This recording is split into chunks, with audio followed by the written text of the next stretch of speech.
Hello, I'm Ken, the corporate chef at Saval Food, and today we are making beef bourguignon with pumpkin using Saval family recipe beef tips and gravy.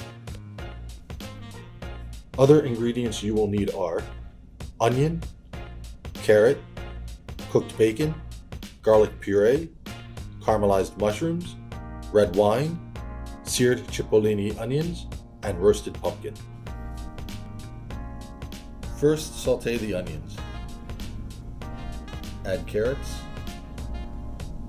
then the cooked bacon and garlic puree.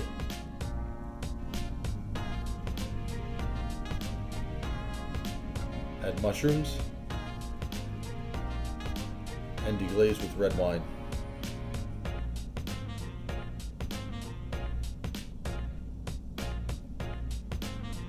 Then we add our Saval beef tips and gravy and bring to temperature. Pour into hotel pan. Top with roasted pumpkin and cipollini onions. Roast for 30 to 40 minutes uncovered until brown and bubbling. Garnish with pumpkin seeds and enjoy.